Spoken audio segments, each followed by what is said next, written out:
Assalamualaikum warahmatullahi wabarakatuh. Perkenalkan, nama saya Ibu Zubaidah Ningsih dari Lab Kimia Fisik, Departemen Kimia, Fakultas MIPA Universitas Brawijaya. Kali ini saya akan membahas materi tentang katalis. Katalis itu merupakan sebuah zat yang dapat mengubah laju reaksi tanpa dia sendiri muncul sebagai produk. Katalis ini bisa meningkatkan kecepatan reaksi sampai menuju ke keseimbangan tanpa dia sendiri terlibat secara permanen. Di sini kita bisa lihat bahwa katalis mempercepat laju reaksi, akan tetapi dia tidak harus muncul sebagai produk.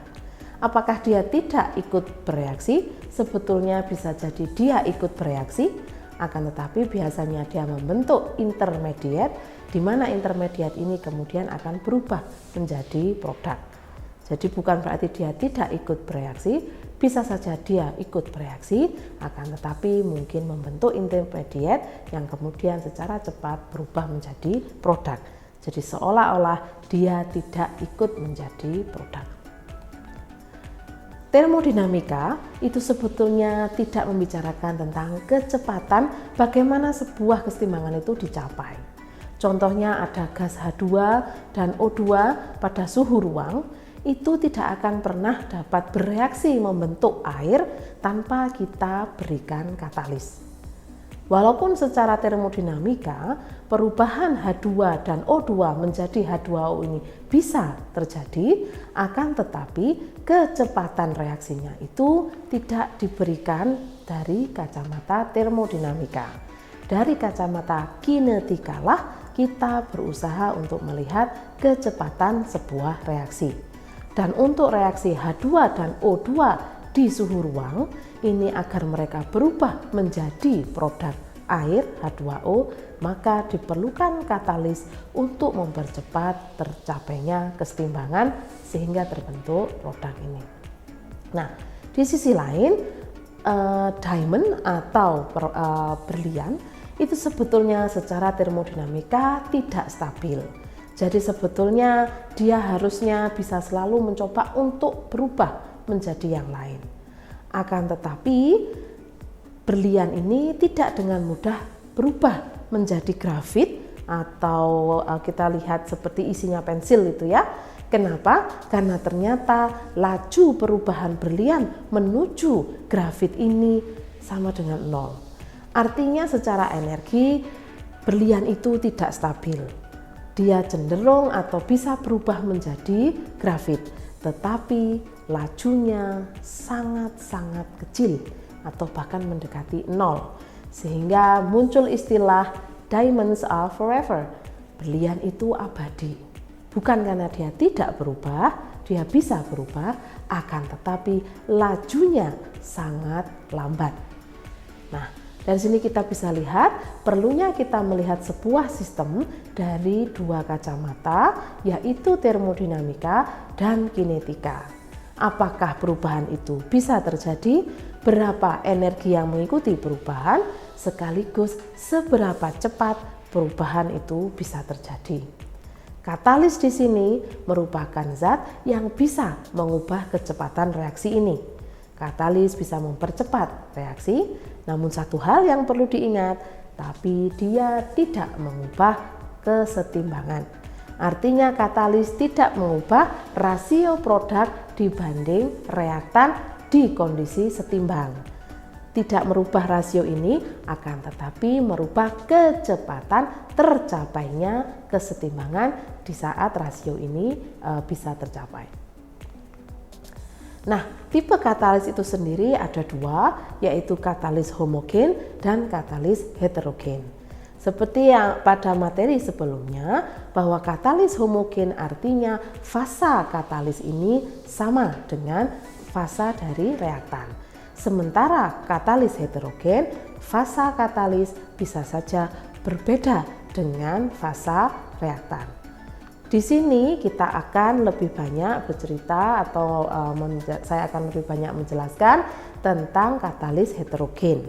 Di mana untuk katalis heterogen ini ada dua mekanisme yang terjadi, bisa melalui mekanisme Langmuir-Hinshelwood dan juga bisa melalui mekanisme Riedel-Eley. Nah, kita akan belajar sebetulnya apa perbedaan antara katalis heterogen dan katalis homogen. Untuk katalis homogen, karena dia satu fasa dengan reaktan, maka dia dengan lebih cepat bisa bercampur. Dia bisa mempunyai aktivitas yang tinggi, dia juga bisa selektif terhadap reaktannya, namun dia akan sulit dipisahkan dari reaktan sesaat reaksi sudah selesai. Keuntungan dari katalis homogen juga biasanya dia bisa mengkatalis reaksi di temperatur yang rendah. Kita mudah untuk mengontrol pencampuran dan konsentrasi yang kita harapkan, berapa banyak katalis yang ingin kita tambahkan. Dia juga mempunyai adaptabilitas yang tinggi, reprodusibilitas yang tinggi. Sementara untuk katalis heterogen, dia juga mungkin punya aktivitas yang tinggi, tapi biasanya dia selektivitasnya rendah. Kemudian ini salah satu keuntungan menggunakan katalis heterogen, bahwa kita mudah memisahkan katalis dari reaktan maupun produk yang sudah terbentuk. Biasanya kita butuh temperatur tinggi untuk reaksi dengan menggunakan katalis heterogen. Kita susah mengontrol percampuran reaktan dengan katalis dan juga susah mengontrol konsentrasi yang kita inginkan katalisnya. Dia juga mempunyai adaptabilitas yang rendah dan reprodusibilitas yang rendah. Saya akan menerangkan di sini bagaimanakah mekanisme katalis heterogen. Seperti yang saya terangkan sebelumnya, ada dua jenis mekanisme, yaitu Langmuir-Hinshelwood dan Eley-Riedel. Kita bisa lihat di sini, untuk katalis yang menggunakan mekanisme Langmuir-Hinshelwood, ini kita bisa lihat ada reaktan satu berwarna biru dan reaktan satunya berwarna hijau. Di sini kedua reaktan biru dan hijau akan mendekat di permukaan katalis. Dua-duanya bisa berinteraksi dengan permukaan katalis dan setelah itu mereka akan saling mendekat, bereaksi membentuk produk yang kemudian bisa terlepas dari permukaan katalis. Jadi di sini dua reaktan sama-sama berinteraksi dengan katalis, saling berdekatan, akhirnya membentuk produk. Di sisi lain, untuk mekanisme Eley-Riedel sama, di sini kita melihat ada dua reaktan, yaitu struktur biru dan hijau. Akan tetapi hanya ada salah satu reaktan saja yang berinteraksi dengan katalis. Di sini kita lihat reaktan berwarna hijau berinteraksi dengan adsorben, di sini katalis, kemudian reaktan biru akan mendekat dan sesaat mereka berinteraksi, mereka bisa membentuk produk yang kemudian lepas dari permukaan.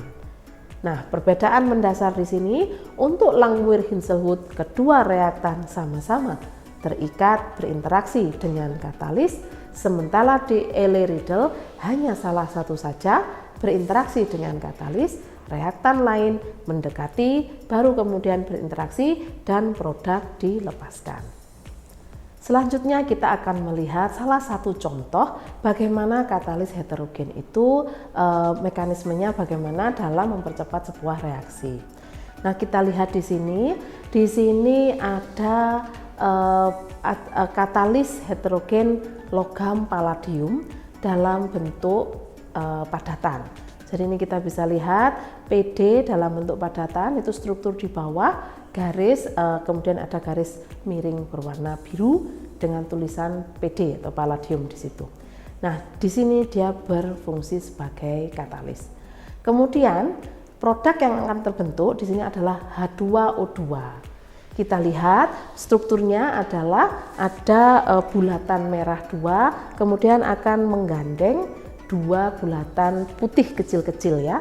Di situ ada terlihat arah ke atas, dia lepas dari permukaan katalis, terbentuklah H2O2.